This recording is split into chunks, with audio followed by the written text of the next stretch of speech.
In most countries, in about the same time in the 18th century, pianos got popular.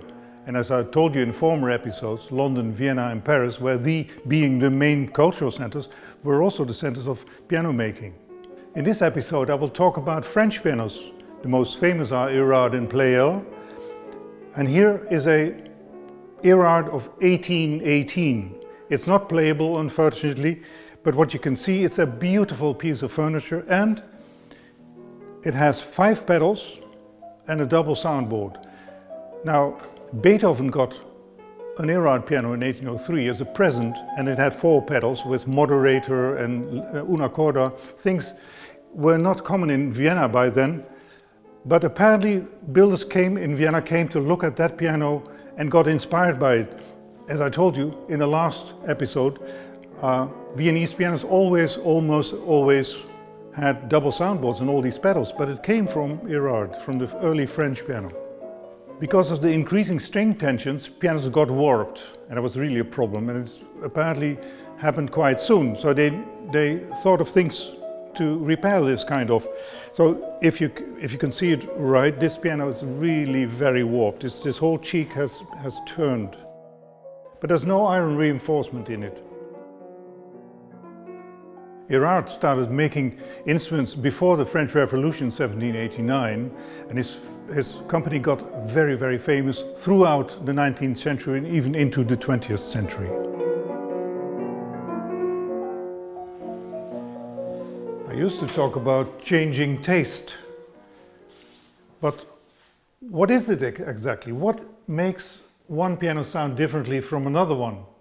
And why is somebody's favorite piano a Graf and somebody else a Pleyel in that time? A lot of it is about the soundboards of the piano, of course. This is a soundboard. Every piano has one. It's a spruce wood, and it has on top of it the bridges where the strings are put on. So every string has its own sounding length, getting longer in the bass. And the string transfers his vibration through the bridge to the soundboard. And now you can change things in a soundboard. You can change the width of the bridge, the height of the bridge, the thickness, the weight. You can change a lot of it. And also the soundboard is made of planks glued together, and you can make difference in where the grain is. So in this soundboard, the grain is in the length parallel to the strings. That means you have very long planks. I can show you the underside of a soundboard. It's a very early one, it's a Viennese one, but in principle the idea is always the same. So this is the underside, and here you see, in this case, the grain is also in this direction. You can see the cracks. And this one has a certain layout of the ribs underneath, so the purpose is to keep the thing together, but also for spreading the sound.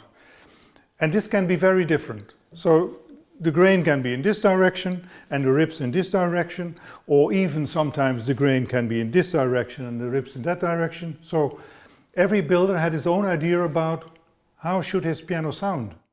So in this case, if you have the grain in this direction and the ribs in that direction, here's one string, brings the bridge in vibration, but sound travels through the length of the grain. So in this case, the sound would travel in this direction. If you push the pedal and the ribs are kind of 90 degrees almost underneath, then the sound is being transferred to the whole soundboard, so you get a very full sound. But as you can see later, in Pleyels, they often, not always, they often have the grain in this direction. So you have very short planks actually. And then, if the ribs are in this direction, so you make a tone vibrate. Here, the sound spreads in this direction actually, and the rib is here. So the sound stays very local. That means if you push the pedal down, all the dampers come up. The sound doesn't go over all the soundboard, so it stays more transparent. So the layout of the soundboard is very important for the sound, but also the material of the hammers is very important for the sound. Are the hammers covered by leather or are they covered by felt? The early ones are always covered with leather, and the later ones, England, London and Paris, started in the 1820s using felt, which is a very soft material, and that changes a lot the sound. But let's go back to the Pleyels. The 29 has leather on the hammerheads and the 42 has felt on the hammerhead. Quite a difference.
I showed you with the early Erard that it got very warped, the case. The cheek was really twisted, and that was because of this increasing string tensions, and pianos got more keys, so more strings, and the solution was to make iron bars into it.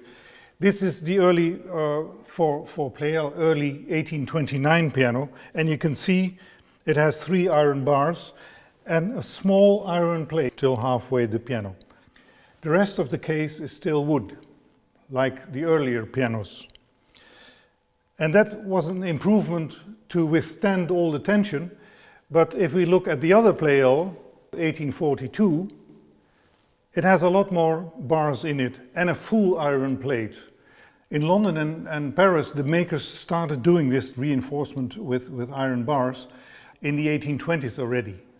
But in Vienna was much later, that they were much more old-fashioned and they didn't like it so much, the idea of iron in the piano. They started around 1845. Erard and Pleyel were the most famous piano builders in France, but there were other ones like Henri Pape and Boisselot and Rousseau and Souffleto and Freudenthaler, but they're not known anymore now, but they were great, making great pianos also. Ignace Pleyels was born in 1757. He actually started as a composer, and he was a pupil of Joseph Haydn even, and it seems he composed more than 40 symphonies and 70 string quartets and even some operas. When he moved to Paris in 1795, he started a very successful business as a publisher. In 1807, he started a piano manufacturing company. He, by then, was 50 years old. In 1815, he was joined by his son Camille, and it got a very famous company, and they were famous throughout the 19th century and far into the 20th century. When Chopin came to Paris in 1831, he immediately fell in love with the pianos by Pleyel, and they stayed his favorites the rest of his life. Well, it's a very famous story, of course, that he says, if I feel well, I can make my own sound on the pianos by Pleyel.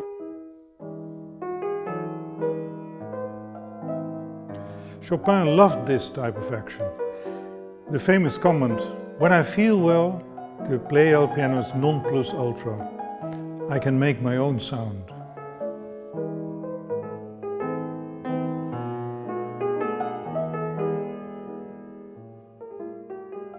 But there's a lot written about this. This is a book made of the pianos of the Madame Giulini collection, and there's a wonderful article by Christopher Clark in it. And here's a very beautiful book about Pleyels by Jean Jude. And of course, there's this famous book by Jean-Jacques Eicheldinger about the connection between Chopin and Pleyel.